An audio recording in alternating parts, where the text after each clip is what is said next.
भाई इंग्लिश में ना, जैसे कि अगर मैं बात करूं चाइल्ड शब्द की, तो इसका प्लूरल एग्जिस्ट करता है चिल्ड्रन। अगर मैं बात कर रही हूं बॉय शब्द की, तो प्लूरल एग्जिस्ट कर रहा है बॉयज। अगर मैं कह रही हूं गर्ल, तो प्लूरल एग्जिस्ट कर रहा है गर्ल्स। अगर मैं कह रही हूं बेबी, तो प्लूरल एग्जिस्ट कर रहा है बेबीज।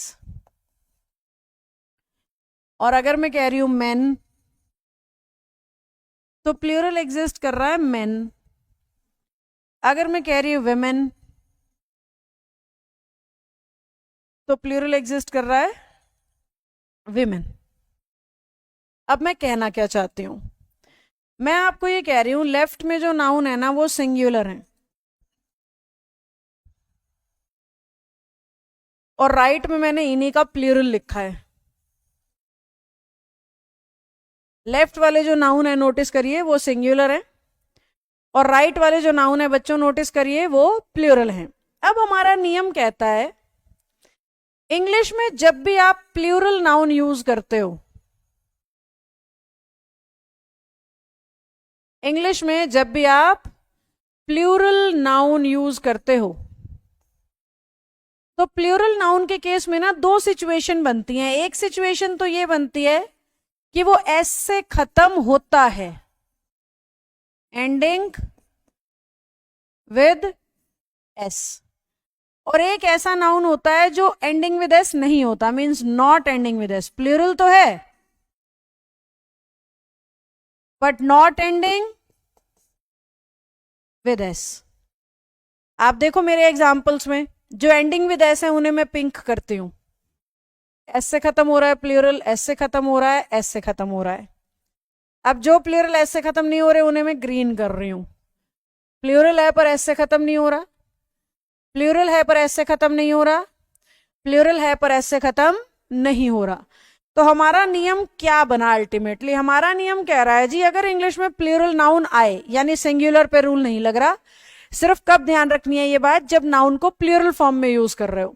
अगर आप प्लूरल फॉर्म में नाउन को यूज कर रहे हो और वो एस से खत्म हो रहा है, जैसे कि बॉयज गर्ल्स बेबीज, या फिर आप प्लूरल नाउन तो यूज कर रहे हो पर वो एस से खत्म नहीं हो रहा है, जैसे कि चिल्ड्रन मैन और वेमेन, हमें रूल ये लगाना है कि अगर वो एस से खत्म हो रहा है तो आप सिर्फ एपोस्ट्रॉफी लगाएंगे एस के बाद, का के की दिखाने के लिए।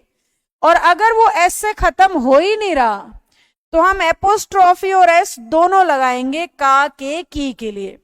तो अल्टीमेटली नियम ये बन गया, ऐसे प्लूरल नाउन जो एस से खत्म होते हैं उन पे पोजेशन दिखाने के लिए हम सिर्फ एपोस्ट्रॉफी का इस्तेमाल करते हैं, पर ऐसे प्लूरल नाउन जो एस से खत्म नहीं हो रहे हैं उन पे पोजेशन दिखाने के लिए हम एपोस्ट्रॉफी और एस दोनों का इस्तेमाल करते हैं। कैसे मैम? मैंने सेंटेंस बनाया he goes to a boys school, और एक मैंने सेंटेंस बनाया she is sitting in the girls common room. अब मैंने आपको रूल क्या पढ़ाया ध्यान से देखना, ये ऐसी चीजें हैं जो स्पीकिंग में बच्चे गलती करते हैं, और धीरे धीरे ना हम टेक्निकल इंग्लिश में घुस रहे हैं, तो थोड़ा ध्यान मेरी तरफ रखिएगा नहीं तो चूक जाएंगे आप।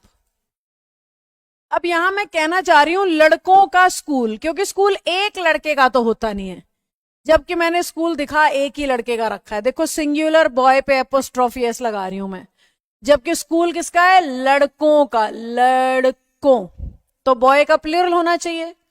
अब अगर कोई प्लूरल नाउन एस से खत्म होता है और का दिखाना है तो क्या आएगा? सिर्फ एपोस्ट्रोफी, यानी सही होना चाहिए बॉयज स्कूल। ये क्या है? गलत। ज्यादातर जगह ऐसा लिखा होता है जो कि ग्रामेटिकली गलत होता है, तो सही होगा बॉयज स्कूल। अब इस पे आ जाओ, she is sitting in the girls common room. अब हमें ये तो समझ आ गया भाई, कॉमन रूम सारी लड़कियों का है, तो लड़कियों तो सही है, पर अगर वो शब्द ऑलरेडी एस से खत्म हो रहा है तो मुझे तो सिर्फ एपोस्ट्रॉफी लगाना था ना, एस बिल्कुल गलत है। अगर नाउन प्लूरल है, एस से खत्म हो रहा है, तो आपको सिर्फ एपोस्ट्रॉफी का इस्तेमाल करते हुए बोलना है। अब मैंने कहा राम हैज जॉइंड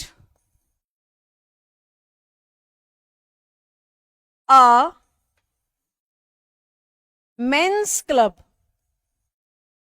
राम ने क्या किया है, आदमियों का एक क्लब ज्वाइन किया है। तो आप नोटिस करो, मैन का प्लूरल है MEN, और प्लूरल नाउन एस से खत्म नहीं हो रहा है, इसलिए मैंने एपोस्ट्रोफी और एस दोनों लगाए हैं। ये गलत हो जाएगा अगर मैं इसे ऐसे लिखूंगी मेंस क्लब, या मैं इसे लिखूंगी मेंस क्लब, या मैं इसे लिखूंगी मेंस क्लब। इन सब तरीकों से ये गलत हो जाएगा, क्योंकि क्लब एक आदमी का नहीं होता, बहुत सारों का होता है। तो MEN होना चाहिए, और फिर MEN पर पोजेशन होना चाहिए।